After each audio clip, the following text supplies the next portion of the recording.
Totoo nga ba na mayroong multo o mga kaluluwa na hindi matahimik sa lugar na ito? Halos isang dekada na itong sarado sa hindi maipaliwanag na dahilan. May tao po ba dyan?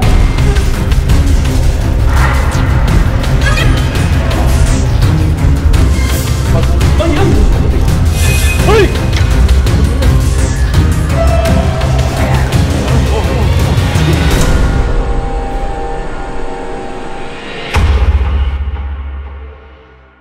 So yun guys, ngayong gabi nandito tayo sa Angat, Bulacan. Susubukan natin pasukin itong isang retreat house guys. May nagbuhos buhay dito. May bata, may matanda. Year 2008, talagang makakaramdam ka na nung panahon. Ang retreat house na to ay isang dekada nang hindi nag-ooperate. Kaya tara, samahan nyo kami. Explorein natin kung ano nga ba ang mga kababalaghan na nangyayari dito sa loob ng retreat house. Itong daan guys, pababa siya. Ito yung madadaanan nating baba. Akala namin ay madali kaming makakababa. Ngunit pagdating sa pangalawang palapag, ito ang bumungad sa amin. Ayan guys oh. Ayun na pala yung dadaanan. Doble ingat kailangan gawin natin dito guys. Kailangan dito tayo dumaan sa side. Bumaba na agad kami at talagang kailangan lang namin magdahan-dahan dahil isang maling hakbang lang namin ay siguradong pupulutin kami sa ibaba. Ayan guys, ganito kahirap yung mga pinagagawa namin. Kaya kung na-appreciate nyo yung mga ganitong video natin, mag-subscribe na rin kayo dyan sa YouTube channel natin. Pag nagkamali ako ng baba dito, tignan mo yung lalaglagan ko. Ayan, ganyang kalalim. Yung may-ari nga pala nito guys, ano daw, sabi ni tatay, dating mayaman daw, tapos ano siya, hanggang sa naghihirap.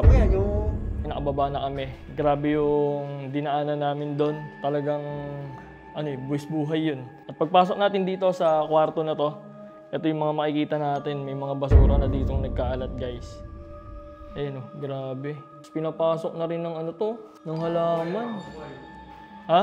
Yung halaman na to is makabuhay ang tao. Makabuhay. Ito guys, yung tawag daw sa halaman na to is makabuhay. Trivia, pampalaglag yan. Ginagamit sa pampalaglag. Maraming ganyan sa Quiapo Church, tinda ng mga aliman, mga herbal medicine. So yan is ginagamit nila. Merong kwarto dito na isa pa. Halos same lang siya. Pinapasok na rin siya ng halaman guys. Yung isa niya ito. Sa floor na to guys, second floor. Bali, wala tayo ditong nararamdaman na kakaiba. Medyo mainit, ayun. Siyempre, kulob eh. Kwarto kasi to. Ang retreat house na ito ay mayroong 6 na palapag. Kaya ngayon ay susubukan na naming bumaba upang malaman kung ano nga ba ang mayroon sa ibaba. Bali, ito medyo okay pa naman to yung hagdan dito na isa. At pagbaba namin, ito ang mga bumungad sa amin. Kwarto na nababalot na rin ng dumi. Tapos dito may isa pang kwarto pa guys. Ito guys. Sa palapag na ito ay mayroong 4 na silid na halos magkaapareho lang. At talagang pinaglumaan na ng panahon. Dito wala pa rin naman tayong nararamdaman na kakaiba dito guys. May baba pa dito guys. Kaso di namin alam kung paano tayo bababa. Ito guys oh. Kung makikita nyo may baba pa. Sa mga oras na ito iniisip namin kung paano kami makakababa. Dahil binabalot na rin ng mga halaman ang hagdan at talagang delikado. Hindi namin alam kung paano kami bababa dito sa pinakababa na yan. Ayan. Ayan guys. Kung makikita nyo. Pakita ko lang sa inyo guys yung daan dito ah. Kaya hindi kami makababa. Kung delikado dun sa taas, mas delikado dito. Susubukan naming babain kahit masyadong delikado. Sa desisyon naming ito talagang nakakakaba. Dahil baka merong ahas sa daraanan namin. Talagang binabalot na siya ng mga halaman guys. Konting panahon na lang, konting taon na lang, sigurado. Lahat nakapasok na yan sa loob. Ngayon, sinusubukan natin na makababa doon sa pinakababa. Ayan, titignan nila kung kaya ba talaga. Pero kung hindi, syempre, hindi naman natin pipilitin, di ba? Kasi mahirap isakripisyo yung buhay para lang sa ganito. Ingat lang ha. Buti na lang ay pinilit namin itong babain. Dahil sobrang dami pa pala namin kailangan makita dito na talaga namang nakakahinayang. Alright guys, nakababa tayo. Grabe. Tignan nyo yung dinaanan namin guys. Ayan lahat ng dinaanan namin. Oh. Napakataas. Sa taas kami galing. Isipin nyo, nandiyan kami sa pinataas. Hanggang pababa dito. Pagpasok natin dito, ito yung mga makikita natin. Napakaano nito ah. Likod na niya to, likod. Ayun, gubat na siya guys. Grabe, ang creepy guys talaga. Ang creepy. Kasi ito, may kwarto. At halos pare-pareho lang. May tubig na rin dito. Siguro yung mga bubong, butas-butas na yan. Ano to? Basura guys. Halos lahat ng silid ay magkaapareho lang talaga. At sa bandang likod, ito ang aming nakita. Pataas. Ay, ito yung mga CR nyo. Talagang ang liliit ng CR dito guys. Ito, bowl oh. Ay, may bowl pa dito. Ay, gago. Gulat ako. Ito oh. Mga drawing pa. Grabe. Tapos ito yung sa likod niya pa. Side niya. O, kailangan natin mag-iingat kasi madulas. Basta dito, hindi naman umuulan, no? Sheesh. Tignan nyo guys ha, pag walang ilaw ha, tignan nyo yung itsura niya.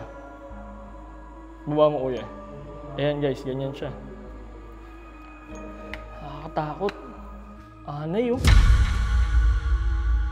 Kuya, kanina pa. Parang sinisikmura ako. Tsaka batang lalaki. Meron dito. Yung batang lalaki, ano siya, nakasulat lang sa kapag.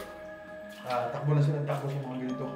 Oh? Nagtatago sa mga room, tatawid, mawawala, tapos babalikan mo mapapakita ulit. Yan guys, oh, tubig no. Pagka yung sinisikmura ka, is pwedeng ano yun, pwedeng may umaatake sa ng espiritu. Ganun. Hindi ako nagugutom guys ha, pero sinisikmura ako, yung sikmura ko. Ganun. Ito kuya, may dala tayo dito ng EMF. Yun. Ngayon, pwede natin siya buksan. Kapag may nakita ka, pwede ko sa kanya itapat kung talagang nandun yung energy. So ito yung energy niya kanina, testing mo. Ang hawak ko na ito ay isang EMF kung saan pwede itong makasagap ng negative energy. Kapag ito ay nakasagap, pipitik ang ilaw hanggang pangatlo o panglima. Dito? Oo, ba't? Ano yun? Habang papunta kami sa isang silid ay may naamoy kaming kakaiba. Dito nga ako sa kwarto. Amin mo kuya. Oo nga, dito lang. Dito lang. Amin mo. Pasok ka. Dito galing ano? Dito. May formalin eh. Iba yung amoy niya guys. Sali, tama maasim na yung mga intindihan. Maasim. Oo, dito lang pare. Nakakailo ah. Dito nga sa loob. Iba amoy. Iba yung amoy. Tara, labas tayo. Dito wala no? Oh, dito nandun lang sa Pero kanina, dumaan kami doon. Kailangan na amoy kanina, tataas din. Ay, yung panlagay sa salamin. Oo, yung mabaho, yung maasim. At habang naglalakad kami sa hallway ay biglang pumitik ang EMF. Ayan guys, di pa naman siya pumipitik. Pag pumitik, ay! Oh shit! Inilabutan ako. Pumitik, tumatlo guys. Nakita nyo di ba?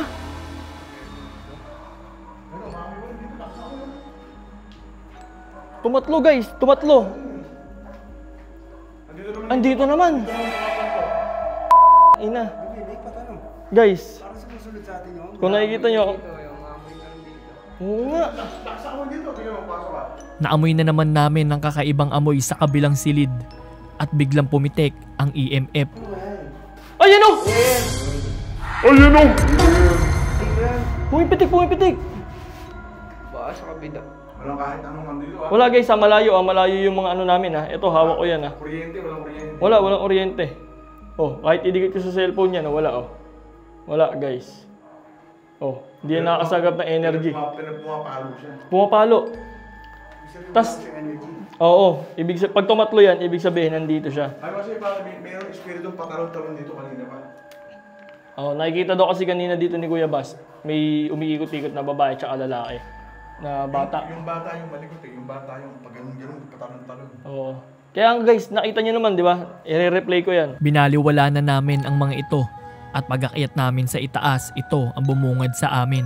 Delikado na dito guys, puno na ng tubig, tapos umaangat na yung mga ano nyo. Baka pagtapak namin dyan, diretso na kami sa baba eh. Ito yung pwesto natin sa likod. Ayan, sa likod guys. Yung pwesto natin kanina, ayun. Yun, nakikita nyo yung pinakataas na yan? Andyan tayo kanina, ayan. May baba pa guys. Subukan nating, nawala na yung amoy. Habang papunta kami sa underground ay napansin namin na nawala na ang kakaibang amoy na naamoy namin kanina. CR, hindi. Wala na daan dyan. Wala na. CR to, CR. Sa mga oras na to ay hinahanap namin ng daan patungo sa underground. Ngunit hindi namin ito makita. Para kami ditong ano guys, nakikipagtago-taguan dito. Pero wala tayong dadaanan talaga. Walang ibang way dito para makapasok guys, kundi ito lang. Dahil Halloween special guys, para sa inyo, papasukin namin to. Dito ay kukuha sana ako ng pang-montage, ngunit ito ang bumungad sa akin. Hoy! Tingnan mo, paniki. Paniki, gulat ako, nag-dive sa akin. Ito ang tanging daan pababa, kaya sinubukan ko na rin itong babain. Pero ito ang nangyari. Aray, putang ina, aray. Lalim pala. Malalim pala, gago. Grabe guys, tignan nyo. Kala ko mababaw lang. Kala ko ito, ganun lang ano. Grabe, ang taas pala. Diyan ako nahulog. Ano to?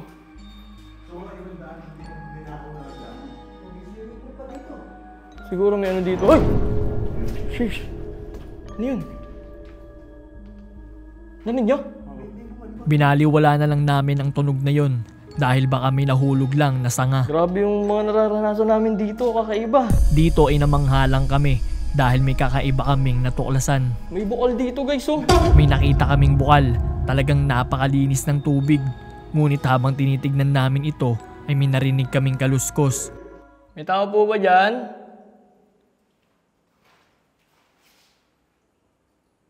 Hindi kasi yung kaluskos eh. O ma-echo lang tayo, kaya gano'n. Oo, may echo. Dito may mga kwarto pa din. Kung ano yung nakita natin sa taas ay hindi yung mga nandito. Kwarto-kwarto din guys. Parang gano'n yung structure, no? Oo. Ang pinagkaiba lang guys nung kanina, mas nakakatakot dito, tapos may bukal dito. Tapos tignan nyo guys, makikita nyo magkakasama kami ngayon. Kasi Dinaanan natin, iba. kakaiba. Walang daanan eh. Kakaiba yung experience namin dito guys. Ito yung pinakababa niya guys. Tapos yung likod. Sigurado may ahas na dyan. Kaya negative na tayo dyan. Di na tayo pwede pumasok dyan. Inikot na rin namin tong baba at halos pare-pareho lang ng mga silid. Ito yung kanina guys, yung nasa taas. Oh. Ayun lang yung daan niya. Kumbaga may hagdan dyan. Sabi nung nagbabantay, ninaaw daw. Nagmadali na rin kaming lumabas para masimulan na ang pag-iimbestiga. Ako Ako naman. Dito tatapa.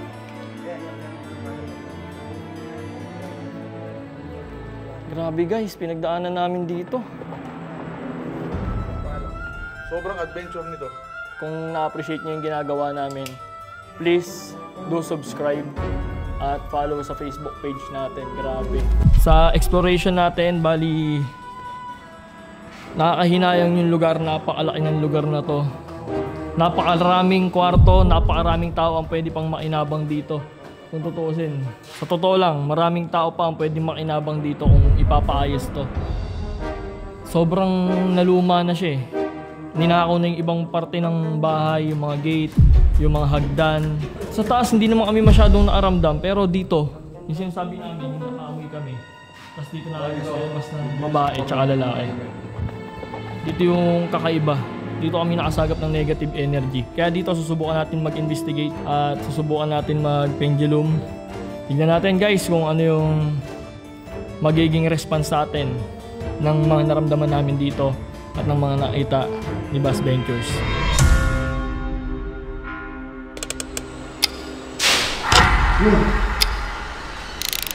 Ayun na. Iba yan. Lakas na. Lakas na. Oh! Iba yun. Iba yun. Iba yun. Pato na yun. Iba yung kahoy yun ah. Subscribe